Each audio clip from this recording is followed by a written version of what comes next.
बहुत अच्छा काम किया।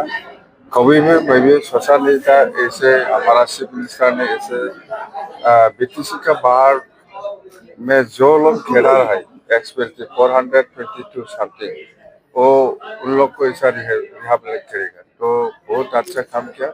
मैं भी अच्छा लगा। और ये जितना भी बीटीसी का बाहर में जितना भी खेला है वो उसको लेके अपना जो ये समस्या जीवन का जो समस्या है उसको समाधान कर लें बस।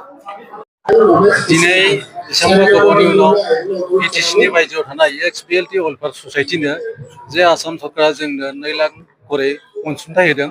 बे गोबाव बोसोरनि उनाव जे जोंनो बेखौ होदों, जों बेनिखायनो गिबि जों आसाम सरकारनि चिफ मिनिस्टार मानगोनां डक्टर हिमन्त बिश्व शर्मा बिथांखौ जों गोसो गोरबोनिफ्राय मान बावदों।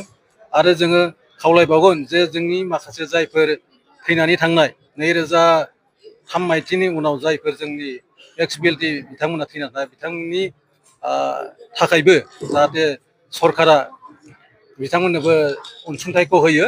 दा बिथांमोननि माखासे जाहोननि थाखाय बिथांमोनखौ दोनथ'नाय जादों। जों खावलायगोन जाहाथे गभर्नमेन्टआ बिथांमोननोबो मोजाङै जोंनो जेरै होदों बेबायदिनो होगोनखौ जों आसा खालामदों।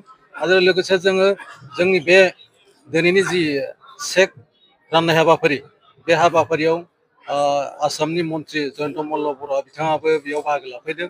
आरो बेजों लोगोसे बिटिसिनि चिफ मानगोनां हाग्रामा महिलारि बिथाङाबो दिनैनि बे चेक राननाय हाबाफारियाव बाहागो लाफैदों। आरो बेयाव जोंनि बर' कसारि वेलफेयार अट'नमास काउन्सिलनि गाहाय मावफुं सोद्रोमा मानगोनां मिहिनेश्वर बसुमतारी आरो लोगोसे चेयारमेन मानगोनां अनिल बसुमतारी बिथाङाबो दिनैनि बे चेक राननाय हाबाफारियाव बिथांमोना फैनानै जोंजों माखासे हेफाजाब होफैदों। आरो दिनैनि माबायाव जों बिटिसिनि बायजोआव थानाय जोंनि गासै केडार आरो लिडारखौ लानानै 442 मानसिनो दिनै चेक राननाय हाबाफारिया सोलिदों। थालांनाय ओरैनो जोंनिफ्रायथ' बिदि थालाङाखै। जायफोर थालांदों बे 2003निफ्राय दिनैसिम जाय बिथांमोना फैदों बिथांमोननो गभर्नमेन्टआ होनाय जायाखै। बिनि उनावहाय बिनि हाबाफारिखौ निस्सय लागोन होननानै जों आसा खालामो।